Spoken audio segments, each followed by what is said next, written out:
तो हाल पूरा लबालब भरा हुआ था और बंदे खड़े हुए भी थे इतने। और आज हमने बुलाने के बाद भी, ये दूसरी मीटिंग है, पहले भी SCA की मीटिंग बुला चुके हैं हम, उसमें भी इतने ज्यादा लोग नहीं आए। मैं सभी तोताराम कोहली जी बैठे हुए, मैंने इनको पास फोन किया, मगर भाई साहब कल आना है मीटिंग में। अपने बावरिया समाज से इंस्पेक्टर गजानंद जी बैठे हैं जो सरेली से आए हैं, इनको मैंने फोन किया। डॉक्टर सतबीर जी से बात हुई, अटेली राकेश जी से भी मैंने कहा भाई आदमी ज्यादा से ज्यादा लेकर के आना। और ये आपसे मेरी हम्बल रिक्वेस्ट ये है कि लोगों को पता ही नहीं है कि SCA है क्या और SCB क्या है।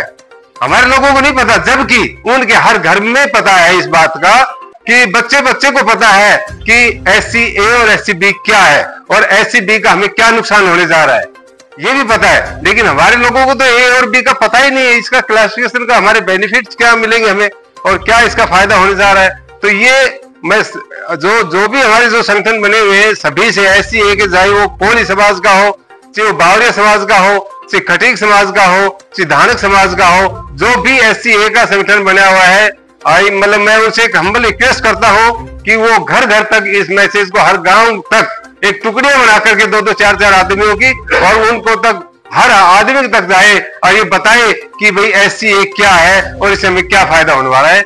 इन्हीं सब ठीक है, जो धूल में गैस में ला रहे हो, सच्चाई बोल रहे थे। और ये समय है धूल में गैस में, बाकी कोई तीर नहीं मारा तुमने, हमने कोई तीर नहीं मारा। कोई अपने आप को ये समझ रहा हो एक छोटा सा काम खट्टर साफ करे तो उल्टा पड़े, हमें तो इतनी समझ है, हमें तो समझ ही बहुत ज्यादा आ गई। अरे उस बंदे ने, क्यों जी, इतने सालों तक कांग्रेस ने राज किया, कभी तुम्हारे वोटों की कोई गिनती नहीं, कोई टिकटों में कुछ लेना नहीं, कोई देना नहीं, सब इसके लिए तो सब छोड़िए। क्या मान सम्मान मिला? कोई मान सम्मान नहीं मिला।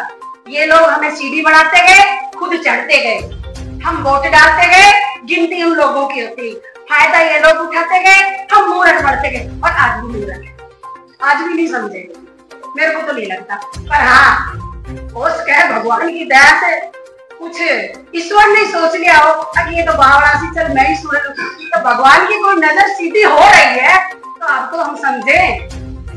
खट्टर साहब ने हमें शिक्षा में दिया आरक्षण, तो कई लोग तो कूपड़ा कूद रहे किधर रोहतक में, कहीं भिवाड़ी में, कोई फलाना विरोध कर रहा, क्या नाम लूंगा उनका, कोई फलाना विरोध कर रहा है, मेरी बिरादरी के लोग, कोई फलाना विरोध कर रहा है, जिकरा विरोध कर रहा है, उल्टा विरोध कर रहा है।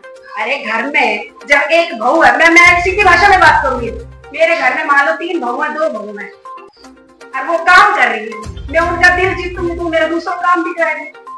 और मैं अगर दिल ही नहीं जीतूंगी, मैं उसकी प्रशंसा नहीं करूंगी, मैं बड़ाई नहीं करूंगी, तो सुबह उठ मन तो चाहिए ना मिले, समझ रहे हो? कोर्ट ने आपके पक्ष में दिया है, बहुत सालें गुजर गई, वर्षों तक आपने वंचित और शोषित समाज बनकर के ही अपना जीवन यापन किया है। एक पहला ये ऐतिहासिक फैसला आया है जो आपके पक्ष में, और मैं तो ये कहूंगा कि एक बहुत बड़ा हमारे इन वंचित समाजों के लिए ये निर्णय हुआ है, जिसको आप और हमें सभी को गर्व भी है, और सुप्रीम कोर्ट का हम धन्यवाद करते हैं। साथियों, अभी मेरे से पहले वो और बहुत से वक्ताओं ने इस विषय में बहुत सी जानकारियां दी हैं,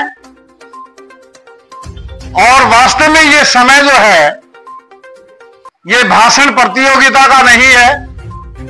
हमें जमीनी स्तर पर उतर करके गांव-गांव, गली-गली हमारे वंचित समाज की जितनी भी जातियां हैं उनमें ये मुहिम चलानी पड़ेगी, क्योंकि वर्षों तक हम इस मुहिम को, हम ये SCA और B पहुंचा ही नहीं सकते, पहुंचा ही नहीं पाए हैं कि SCA क्या है और SCB क्या है। ये हमारी सबसे बड़ी विडंबना है, और ये भाषण का हिस्सा नहीं है, ये हकीकत है कि जमीनी स्तर पे आज तक भी, जबकि SCA में एजुकेशन में वर्गीकरण जो है वो बहुत 10 साल के तकरीबन हो गया इसी भारतीय जनता पार्टी ने लागू किया था, लेकिन उसकी भी जानकारी हमारे समाज के लोगों को नहीं है। तो ये सबसे बड़ी कमी और कमजोरी हम अपनी मानते हैं, हम किसी दूसरे की नहीं मानते। तो परेशानियां होने लगी। इनका ये इतिहास रहा है 78 साल से। जो सबसे बड़ी मार्मिक बात है वो ये है कि इन्होंने शेड्यूल कास्ट शब्द का इस्तेमाल, दलित का शब्द का इस्तेमाल, हमारी अनगिनत जातियों के का समावेश बनाकर केवल और केवल अपने हक हकूक हासिल इन्होंने किए हैं। हमारे बुजुर्ग सीधे साधे भोले भाले लोग थे, वो इनकी कुत्सित चाल को नहीं समझ पाए। लेकिन आज वो समय आ गया है कि समय ने अंगड़ाई ली है और हम अपने अच्छे और बुरे को अच्छी तरह से जानने लग गए हैं। सबसे पहले मैं आपको एक बात बताना चाहूंगा, शायद बहुत से बुद्धिजीवी, सारे बुद्धिजीवी हैं, सभी को पता भी होगा। 1992 में जो आज इस देश की अपने आप को कथित दलित नेता मानती है, वो एक 25 घर के प्लाट में रहती थी। स्कूल के अंदर वो पढ़ाती थी। उनके समाज के जो लोग थे वो उसको महत्व नहीं देते थे, लेकिन ये चालबाज कौम से संबंध रखती थी और हमारे सीधे साधे लोगों को पहला फुसला कर इसने बहुजन समाज का एक गैर राजनीतिक मंच बनाया। ये लोग इस आड़ में जिन्होंने फायदा उठाया है, ये बहुत देर के बाद ये लोग साथ लगे हैं। हमारे पास इतिहास है, उनकी पूरी स्टोरी है। धानक वाल्मीकि दिल्ली के एक बहुत ही असरदार कौम है रही है और इसने इनको बहकाकर उनको अपने साथ जोड़कर एक राजनीतिक पार्टी का गठन किया। और जब समय आया तो सबसे पहले धानक और वाल्मीकि को इसने इग्नोर किया। तो आज सबसे पहले तो हमें इस बात का संकल्प लेना है कि ये बहुजन पार्टी नहीं है, ये एक जन पार्टी है। आज से इसको कोई भी बहुजन के नाम से संबोधित नहीं करेगा, ये सिर्फ और सिर्फ एक समाज की पार्टी है। दूसरा, 1994 में तब डाटा आने लगे कि वास्तव में बाबा साहब भीमराव अंबेडकर जी ने जो आरक्षण का लाभ अंतिम छोर पे खड़े हुए व्यक्ति को देने का काम किया है, वो उन तक नहीं पहुंचा और एक ही समुदाय, एक ही बिरादरी इसका बेनिफिट लेती रही है।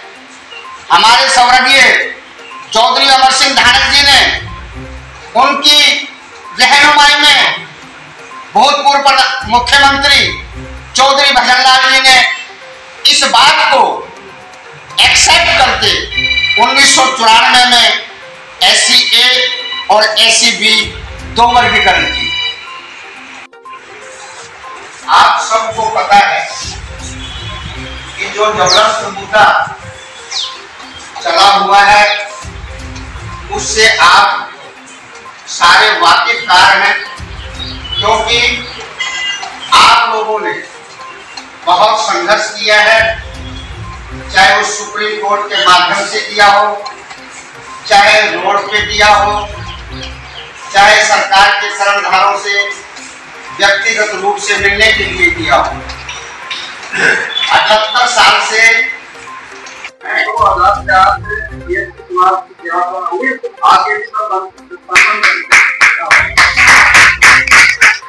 समाज को बांटने और तोड़ने के नारे से ये समाज विशेष जो विरोध कर रहा है, इनको आपके चैनल के माध्यम से इतना ही कहना चाहता हूँ कि इस संविधान प्रदत्त अधिकारों के लिए इस 36 बिरादरी में और समस्त स्वर्ण जाति में भी इस तरह के प्रावधान पहले होते रहे। ये लोग बाबा साहब का दिया हुआ आरक्षण अकेले खा रहे हैं। अब माननीय सुप्रीम कोर्ट ने 36 बिरादरी के हक हकूकों को भी अधिकार दिया है और सरकार उसके लिए प्रयत्नशील है। इन लोगों को इस बात से नाराजगी है और वो झूठ का सहारा ले रहे हैं कि एससी आंदोलन कर रहे हैं, वो खाली एक चमार बिरादरी आंदोलन कर रही है। 36 बिरादरियां इसका विरोध करती है। क्या चमार जाति को छोड़कर बाकी सभी जाति आपके साथ हैं? हमारे साथ हैं 36 बिरादरियां, ये सभी 36 बिरादरी के रिप्रेजेंटेटिव हमारे साथ हैं।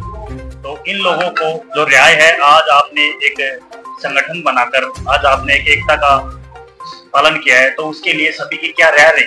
एक सूत्र से सबकी राय है और प्राथमिकता के आधार पर वो लोग जो भी करेंगे उनका हम ईंट का जवाब पत्थर से देंगे। क्या इसमें किसी विशेष जाति के ऊपर, जैसे चमार जाति है, उसको लेके आपने बड़ा बयान दिया है, इसके ऊपर चमार जाति ने स्पेशल कहा है कि कल भारत जो बंद रहेगा उसमें आपकी जाति 36 बिरादरी किसी तरह का कोई सहयोग नहीं करेगी? बिल्कुल सहयोग नहीं करेगी और वो झूठ का प्रचार प्रसार कर रहे हैं।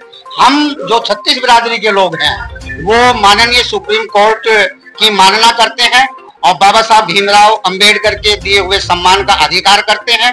वो लोग झूठ का सहारा लेते हैं। वो बाबा साहब भीमराव अंबेडकर के कभी हिमायती भी नहीं रहे। ठीक, समाज ने एक मीटिंग रखी, उस मीटिंग का मेन उद्देश्य क्या है? मेन उद्देश्य ये है कि जो भारत 15 अगस्त 1947 के बाद आजाद हुआ, उसमें जो सुप्रीम कोर्ट ने न्याय दिया है, उस न्याय के हक की लड़ाई लड़ने वो जो कल 21 तारीख को भारत बंद हो रहा है, इसको हम बड़े शांतिपूर्ण ढंग से अपने हिसाब से साधारण तरीके से शांति ढंग से उनका विरोध करेंगे।